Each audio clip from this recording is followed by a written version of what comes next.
જય માતાજી.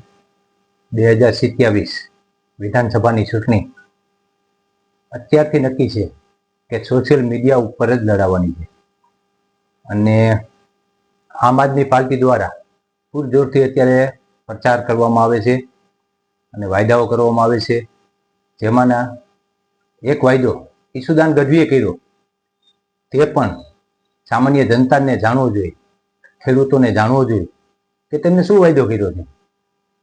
તે ચાલો પેલા જાણી વાયદો, પછી આગળ ચર્ચા કરી.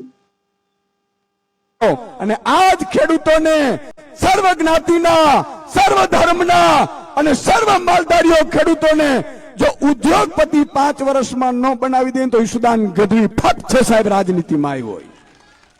ખાલી 2 વર્ષ જાળવી જાઓ, ભલે લેણું હોય બેંકવાળાને કહી દેજો તમારાથી થાય તે કરી રહ્યો એમ કહી દેજો, હું બેઠો છું પાછળ. કોઈ ડરવાની જરૂર નથી. બેંક વાળો હોય, લોનો હોય, એને કહી દેજો ભાઈ કાંઈ રૂપિયા થાય એમ નથી, 2 વર્ષ જાળવી જાવે. પછી કેમ કરવા છે ની મને ખબર છે. જોયું ને, આમ આદમી પાર્ટીના નેતા ઈસુદાન ગઢવી ખાલી 2 વર્ષ જાળવી જાઓ, 2027ની ચૂંટણી પછી દરેક ખેડૂતને ઉદ્યોગપતિ બનાવી દેશે. જે હાલ કાર્ય પંજાબમાં ચાલુ છે અને દિલ્હીમાં છેલ્લા 10 વર્ષથી કેટલા ઉદ્યોગપતિ બન્યા તે બધી આપને ખબર છે, બરોબર. અને હવે આપણા ગુજરાતમાં પણ ઉદ્યોગપતિ બનાવવાના છે, કારણ કે આપણા ગુજરાતમાં તો ઉદ્યોગપતિ સાવ ઓછા છે અને સામાન્ય ખેડૂતને પણ આમાં વાતમાં આવી જાય છે, બરોબર. તેવા સામાન્ય ખેડૂત માનજો ફેસબુકમાં ફોટા મેકતા હોય કે વિડીયો મેકતા હોય, એક ઓડિયો મારી નજરે આવ્યો. હવે તે ખેડૂતની આપણે વાત સાંભળી અને આપણે ખબર પડે કે ખેડૂત પણ વાતમાં કેવીથી આવી ગયા છે, બરોબર.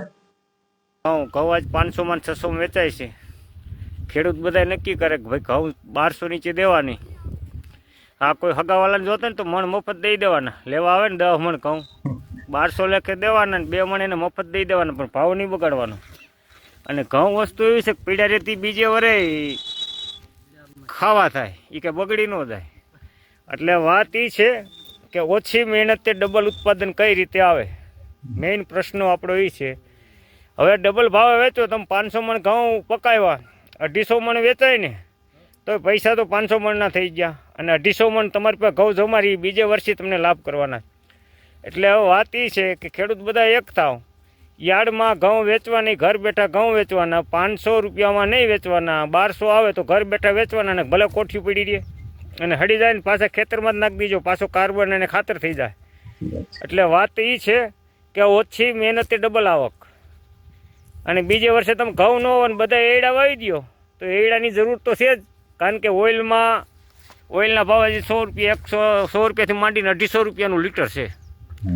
ખેડૂત બની જાઓ બધાય ઓઇલ બનાવતી કંપની, બાકીના એડિયા તેલમાંથી ઓઇલ પણ બને છે. એટલે એવું નહીં સમજવાનું કે આપણી વસ્તુની કિંમત નથી. વસ્તુની કિંમત છે, પણ આપણી પાસે વેચાણ વ્યવસ્થા નથી, અથવા તો વેચાણ કરવાની આપણી પાસે રીત નથી, એટલે આપણે ભંગાય છીએ. આજે યાર્ડમાં ઘઉં 500 થી 600 રૂપિયા છે સારા ઘઉંના, અને બિયારણના ઘઉં એગ્રોમાં લેવા જાય તો એગ્રોમાં 2500 રૂપિયા છે. તો એગ્રોવાળો કે વાવવા નથી ગયો, એ તો કે સર્ટિફાઈડ છે. બાકી અમને ખબર છે કે અમારા ઘઉં સારો મેથો રાજકોટ યાર્ડમાં, ગોંડલ યાર્ડમાં જાય છે, એ વેપારી ખરીદી કરે છે, સાયણો મારીને પાછા પેકિંગ કરીને દાબવાના છે, પણ 4-5 ગણો ભાવ લે છે. એટલે મિત્રો, આજનો મારો વિડીયો એવો છે કે ઓછી મહેનત, અડધી મહેનતે ડબલ આવક કઈ રીતે કરવી, તો આપણી વસ્તુ ડબલ વેચવાની. બાકી રહી ખર્ચીની, ખર્ચી કરવા ગમે ત્યાં તમે ટિફિનનું ડબલું લઈને વહી જાઓ ને તમને 400 રૂપિયા તો દેવાના જ છે. એ 400 રૂપિયામાંથી 2 વાર કાઢો, ખાલી 2 વર્ષ જ કાઢવાના છે. ઘઉં સાચી વાત છે, આપણે આ ભોળા ખેડૂતો છે. પણ ભાઈ, આપણે જે ગુજરાતમાં ઉદ્યોગપતિઓ છે ને, તેમાંથી 50% ઉદ્યોગપતિ ખેડૂત જ છે, બરોબર. અને તમે જે ઘઉં વેચવાની વાત કરો છો, 50% ઘઉં ઘરેથી જ વેચાય છે. અને ખેડૂતને જે માલ થયો હોય, ઉત્પાદન થયું હોય, એક જીવન ચક્ર જેવું છે. તમારે માલ થયો હોય એટલે વેચવો જ પડે. તમે એમ કહો કે આ ઓણ નહીં વેચી, ફોર વેચી, તો આ વર્ષે જે 500 રૂપિયા આવતા હોય ને, આવતે વર્ષે તેના 300 રૂપિયા પણ ન આવે. તેથી કોઈની વાતમાં આવવામાં, જે બજારમાં માલ આપણે વેચવો પડે તે વેચવો જ પડે. અને ભાવ નક્કી થાય છે તે માલની આવક ઉપર નક્કી થાય છે. માની લો આજે માર્કેટમાં 100 મણ ઘઉંની જરૂર છે અને 50 મણ આવ્યા હોય તો 500 ના સીધા 1000 રૂપિયા થાય. પણ 100 મણની જરૂર હોય ત્યાં 200 મણ આવે ને ત્યારે 500 ના 300 રૂપિયા થાય. આ બજાર માંગ ઉપર આધાર છે. કોઈ મારો કે તમારો કોઈનો ભાવ ન ચાલે.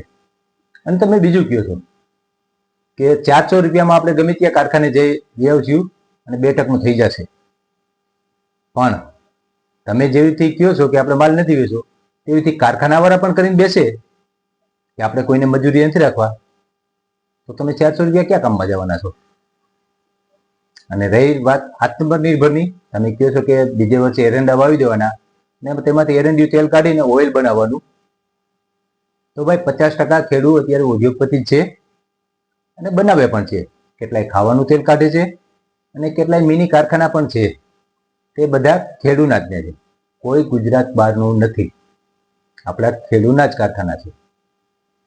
અને આ જે રાજનેતાઓ માની લો સભા કરતા હોય તેમાં પબ્લિક આવી અને શું કહે ને એ કોઈને કાંઈ ખબર નથી. હવે સાંભળો, આ પબ્લિકનો ઓડિયો છે કે પબ્લિક શું કહે છે, બરોબર? એટલે ખબર પડે. શૈલેષભાઈ આવ્યા છે, ખાનકોળા ગામ છે અમારું, કાલાવાડ ની બાજુમાં. આ સભા કેની છે? આ સભા ને તો ભાઈ ને અમે પૂછ્યું નથી. અમારા શૈલેષભાઈ આવ્યા છે ને એને કે જવાનું છે, બસ બાંધી લાવી. અરવિંદ કેજરીવાલ નું નામ સાંભળ્યું છે? હા, અચ્છા. નથી સાંભળ્યું. નથી સાંભળ્યું? સાંભળ્યું. અચ્છા, આમ આદમી પાર્ટીનું નામ સાંભળ્યું? ના, એનું નથી એ નથી સાંભળ્યું. સાંભળ્યું. ના. આ સભા આમ આદમી પાર્ટીની છે, એ ખબર છે તમને? એ ખબર નહીં સાહેબ હો અમને. કેજરીવાલ અહીંયા આવવાના છે, ખબર છે તમને? ના, અમારા શૈલેષભાઈ રહ્યા ને હા. એ કે હાલો કે આવે એટલે અમે બસ બાંધીને આવ્યા છે બધા ખાનકોળા ગામમાં, કાલાવાડી બાજુમાં. અચ્છા, એટલે આ સભા શું છે એ તમને નથી ખબર? ના ખબર છે સાહેબ હો અમને. હા, સરકારની સભામાં રહેવાનું હોય ને આપણે, આ સરકારની સભા છે? ગુજરાતની. એટલે આ કોની સભા છે? ઈ અમને કઈ ખબર ના પડે. ઓલા ભાઈને બોલો.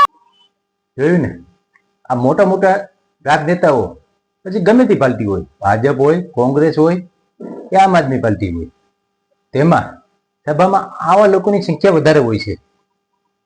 તે આપણે સામાન્ય જનતાને પણ ખબર છે કે ગમે ત્યાં ગામમાં એક સરપંચ હોય કે આગેવાનને મળીને બસ કે ટેમ્પો ખટારો મોકલી દેવાનો, ચાલો સભામાં નેતાજી આવે છે અને તમારે એટલા માણસો લઈને આવવાનું છે. 50% આવું કારણ હોય છે. તો ભાઈ રાજનેતાઓ ગમે તે પાર્ટીના તમે હોય, પણ જે સામાન્ય પ્રજાને ખબર નથી, જે સામાન્ય જનતાને ખબર નથી, એ તમારી સભામાં ખાલી ભીડ બતાવવા માટે આવા માણસોને લાવવામાં, આ સામાન્ય ભોળા માણસો છે. તેમને એ પણ ખબર નથી હોતી કે ક્યાં નેતાની અત્યારે પ્રોગ્રામ છે, ક્યાં નેતા આવવાના છે, કે પાર્ટીનો પ્રોગ્રામ છે, કોઈ વસ્તુ ખબર નથી હોતી. અને આ ભોળા માણસોને ભોળવીને તમે સભામાં લાવો છો, તે ગમે તે પાર્ટીના નેતા હોય ભાઈ, પણ ન કરો, બરોબર? અને આમ આદમી પાર્ટી તો અત્યારે માની લો આખું ચૂંટણી 2027 ની આવી ગઈ હોય એવીથી ઈસુદાન અને ગોપાલ ઇટાલિયા બંને તો મોટી મોટી રેલીઓ કરે છે. પણ ગોંડલ તાલુકામાં જિગીશા પટેલ, જેને માની લો ચૂંટણી અત્યારે મહિના દિવસની અંદર હોય, ગામે ગામ જઈ ને ગામના સરપંચો, આગેવાનો બધા સાથે ચર્ચા કરે છે. પણ તે ચર્ચા કેવી થાય છે તે તમે જરાક જોવો એટલે તમને ખબર પડે, બરોબર? ચર્ચા તો જોરદાર છે, પણ ચર્ચામાં કઈ આ રોડ ઉપર તમે જાઓ ને,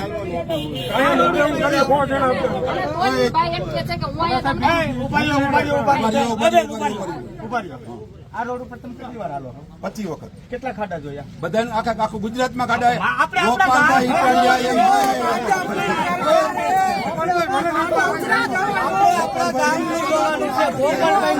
ગામનું જોવાનું, આપણે આપણા ગામનું જોવાનું છે. આપણે આ બેનનું નથી જોવાનું, તમારું આપણે આપણા ગામનું જ વિકાસ છે. ગોપાલભાઈ એમ કહેતા હતા ભૂસાવદીમાં આમ